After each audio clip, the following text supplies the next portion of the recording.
दोस्तों, अनामिका की शादी एक गरीब परिवार में होती है। अनामिका का पति जो कि ऑटो ड्राइवर रहता है। पति और पत्नी में शादी के पहले दिन से ही अनबन रहने लगती है, क्योंकि अनामिका जब अपने पति के घर पहुंचती है तो जाहिर सी बात है, पति पत्नी के बीच वो सब कुछ होता है जिसके लिए एक महिला पुरुष से और पुरुष एक महिला से शादी करता है। बाकी आप लोग समझदार ही हैं।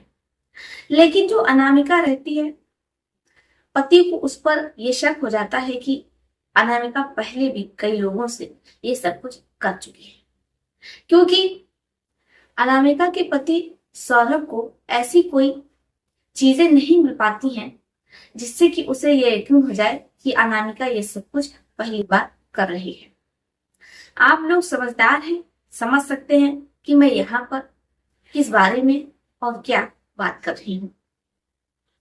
अब जो अनामिका का पति रहता है सौरभ, वो अनामिका को शादी की दूसरी रात ही तलाक दे देता है। अनामिका जिसे कुछ समझ में नहीं आता है कि वो करे तो क्या करे, क्योंकि अनामिका के पापा जिनका नाम धर्मेंद्र रहता है, धर्मेंद्र अनामिका के सौतेले पिता रहते हैं।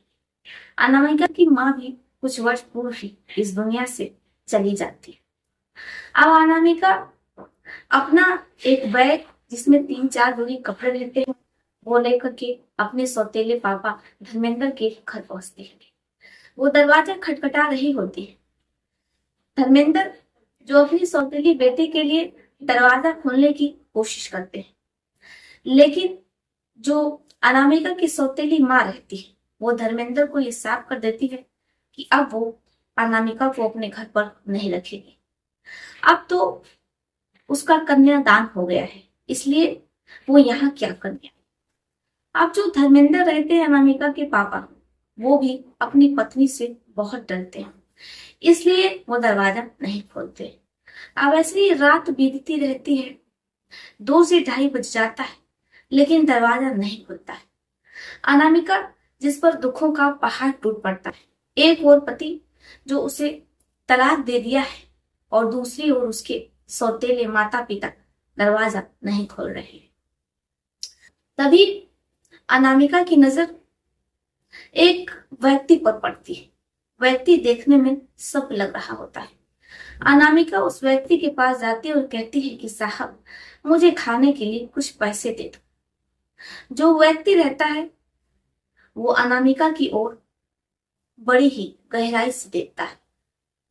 कुछ सोचने समझने के बाद वो अपने पॉकेट से 200 रुपए निकालता है और अनामिका को दे देता है। अनामिका पास ही लगे ठेले पर से खाने लेकर के खाने लगती है। कुछ देर बाद वो व्यक्ति अनामिका के पास जाता है और कहता है कि अब तुम कहाँ जाओगी। अनामिका कहती है, साहब, मुझे भी नहीं पता कि मैं इतनी रात को कहाँ जाऊंगी।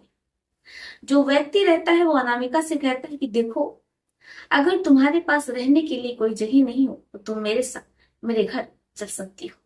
तुम मुझे अपने पिता समान ही समझ सकती हो। जब अनामिका ये सुनती है तो और जोर जोर से रोने लगती है।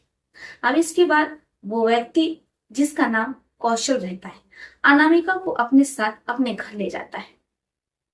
पहले तो अनामिका घबरा रही होती है, लेकिन वो व्यक्ति अनामिका को भरोसा दिलाता है और उसे अपने साथ घर ले जाता है। वहां पर उसकी पत्नी और उसकी 2 बेटियां भी रहती हैं। अनामिका उन लोगों के साथ घूमने जाती है। अनामिका के जीवन में सब कुछ बहुत अच्छा चल रहा होता है, लेकिन कहते हैं कि जिसका भाग्य खोटा हो तो फिर उसकी पूरी जिंदगी ही ऐसे ही खोटेपन में बीत जाती है। अनामिका को रहते हुए वहां 1 साल से ज्यादा हो जाता है, लेकिन तभी जो व्यक्ति रहता है उसकी पत्नी का देहांत हो जाता है। पत्नी के देहांत से वो व्यक्ति पूरे तरीके से टूट जाता है और पीने की उसे लत लग जाती है। जो दोनों बाकी बेटियां रहती हैं उसकी, वो उन दोनों को ब्याह देता है। अनामिका जिसकी शादी कहीं नहीं लग रही होती क्योंकि वो दुहाजी होती है। धीरे धीरे समय बीतता है। अनामिका घर को तो किसी तरीके से संभाल लेती है, लेकिन जो व्यक्ति रहता है वो अनामिका पर अब गंदी नजर डाल लेता है और एक रात जब उसे मौका मिलता है तो वो अनामिका के साथ वो सब कुछ करता है जो कि एक पति अपने पत्नी के साथ करता है। अनामिका जिसे कुछ समझ में नहीं आता है कि वो करे तो क्या करे, क्योंकि वो व्यक्ति उसके पापा के उम्र का है।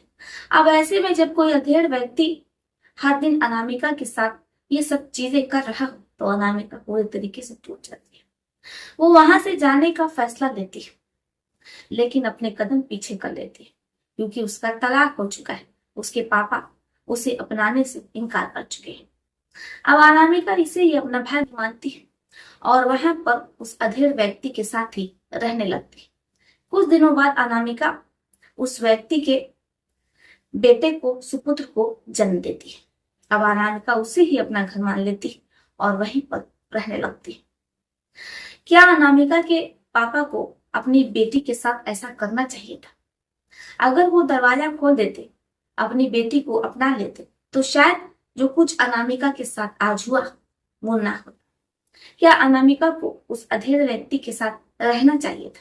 क्या अनामिका ने जो फैसला लिया वो सही था? आप लोगों की इस पर क्या राय है? आप लोग अपनी अपनी राय हमें कमेंट बॉक्स में लिख सकते हैं। तो चलिए फिर चलते हुए मिलती है आपसे किसी और कहानी में। तब तक के लिए आप अपना अपने परिवार का ध्यान रखिए। आदाब, सत श्री अकाल, नमस्कार।